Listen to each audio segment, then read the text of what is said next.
ଆମନୁ ହୁଁ ଟିକେ ପାଣି ଦେଲୁ ପିଆ। ଆରେ ଆଳୁ ସରିଯାଇଛି। ଆଉ ଦେ ମୁଁ ଯାଉଛି। ମୁଁ ଜାଣିଛି ଖରା ହଉଛି ଯେ ତମେ ଟିକେ ଗାମୁଛା ଆଉ କଣ କହିଲେ ଯୋଉ ସନସ୍କ୍ରିନ୍ ଟିକେ ଲଗେଇଦବ। ଖରା ଫରା କଣ ଏଇଟା? ମୁଁ ଏଇଟା କିଛି ଖରା ଫରା ମତେ କାଟେନି। गरम हवा का पहला झोंका बदल रहा है मौसम सारा तपता सा है हर नजारा छुपती जलती गर्मी छुपती जलती गर्मी का ଲୋକଟାକୁ 3 ଘଣ୍ଟା ହେଲା ମୁଁ ପଠେଇଲିଣି ଆଳୁ ପାଇଁ। ମୁଁ ଗାଧେଇକି ରେଡି ହେଇକି ବସିଛି କେତେବେଳେ ଆସିଲେ ମୁଁ ରୋଷେଇ କରିବି ବୋଲି ସେ ଲୋକଟା ଏତେବେଳେ ଆସିଲାନି। ତାକୁ ଫୋନ୍ ଟା କରେ କୁଆଡେ ଗଲା ଆଳୁ।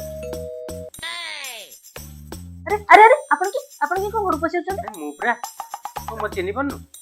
ଆରେ ମୁଁ ବା ଆଳୁ ଆଣିବାକୁ ଯାଇଥିଲି କଣ ଜାଣିପାରୁନୁ? ଆଳୁ ନେଇକି ଆସୁଛି ଏବେ। କିଏ ଆଉ ଯିବ? କାଇଁ କଣ ହେଇଛି? ଆଇନା ଦେଖିବ ଗଲ କେମିତି ଦେଖା ହଉଛି ଆଗେ।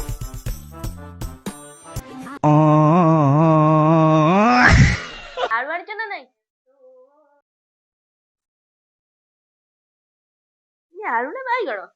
ଆଉ ମୁଁ ଅଛି ନା ଆଳୁ ଅଛି?